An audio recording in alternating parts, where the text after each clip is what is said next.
Uncomfortability is the best time to test your faith's ability.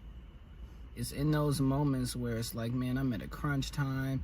It's a bottom of the night, as some people have phrased it. Or, you've done 50 push-ups. That's the best time to do 50 more. Testing your limits and pushing beyond what you think that you can do so that you can prove yourself beyond what you think. So yeah, planning things out a year in advance that deserve all that time and energy to plan it out, it doesn't necessarily mean that the outcome is going to be greater than the 3 months. It's just what you hope. It's just what you think. But, when the Father calls you to do something, he's not telling you, put a stopwatch on it and it needs to be, spaced out here. He just needs you to be diligent and just do it despite all the doubts and fears and insecurities that you may have. And then you watch him work. Yeah. And to that point, it's like once you take that first step of obedience, it's really no matter what it is. When Yah tells you to move and you move, then he'll send everything you need your way. Yep.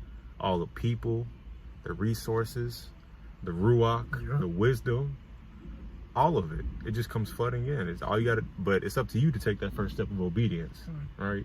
It does. And it's crazy. And the reason why he does that is because you're stepping out on faith, blind faith. If he don't give you that, it's something like you were saying and stuff, before. If he gave you the direction, when to do it, and all this, it's not really faith. It's stuff. He's pretty much giving you the whole blueprint. Right. But when you just step out and just do it, you don't know what can happen. You don't know if it's gonna fail. You don't know if you gotta go do something. All you know is y'all told me to do it, so I'm gonna do it. And I don't want y'all to put, he puts missions and stuff on us to carry out to see if we will do it. But I don't want, and I know he wouldn't want to put his faith in me and my flesh and my, in my mind, by, telling me the whole plan and how it's going to turn out. That gives me too much room to screw it up. Wait, I didn't think about it like that. Giving me the space to hang myself, or giving me the, space to lean on my own understanding. Oh, if it's going to turn out like this, I got all kind of ideas flooding in my head. He said, no. I need you to do it, but I need to take you out of it at the same time. And he does it so perfectly that you don't have a choice but to lean on his faith or just not be obedient. And I ain't about that life. At least not no more. Right. And what's crazy? It reminds, we heard it today about that story of David. We know the story of David. Yeah. Right. But the way he told it, he told it from the other end of the spectrum. He told it from the point of view of okay, yes, David, we could look at him as this very courageous, bold, Yah-fearing, Yah-driven man, right? But oftentimes, because we think of David in that way, we think of all the other soldiers, all the other warriors as cowardly, as weak, right? But when you have a man, no matter how big, small he is, whatever size, accolades, whatever, come into a room and make a statement, make a threat and say, I need somebody to come and fight me. If I win, y'all are my slaves. No matter what they look like, you're going to be like, what do they know and I don't?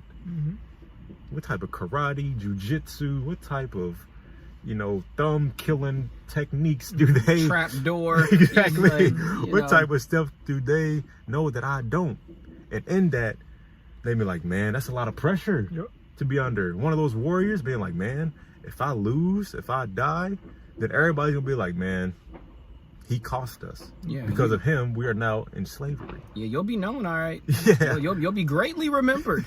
Nobody will ever know, nobody will never forget your name. And one thing I thought of when he was telling that story is discouragement. If David had went to any of those soldiers and said, hey, what do y'all think about me going to fight Goliath? The side eyes, the discouragement, he didn't ask nobody for nothing. And that's a part of faith too. When the Father tells you to go do something, he didn't tell you to go get your friends' thumbs ups and approval. Because even with this event, if he had came and asked anybody, what do y'all think? You ask the wrong person on the right day or the right person on the wrong day. Exhortation is a gift, but so is discouragement. It's a weapon against you. You know, we say no weapon formed against me shall prosper, but let me not put the weapon in your hand. My father told me to do something and I didn't need your permission. Hallelujah, man. Yeah, that's... He wants us to. He wants us to expect the unexpected. Like if he gives us the plan on how to do things, he's also gonna. If he made it that easy, he's gonna also have to make it that easy as showing us like what's gonna go wrong, and that, like I said, could bring discouragement to us and us not even doing it. Like there's different times and stuff where he calls on us to do a mission, and in that mission, you're going to have to go through some things. Man. He don't want you to know you're going to have to go through that before because it's going to be discouraging to you. He wants you to go on the process, start trusting him. He might show you this, show you that along the way and stuff to encourage you. So when that stumbling block comes, okay, you hop over it, you keep going, you keep building your faith, you keep on. It's a faith building all throughout the process. And he wants you to go through it and stuff, you know, to gain something. Because after you get done with that, then you're going to gain more faith. Yeah, and I think we can do a better job.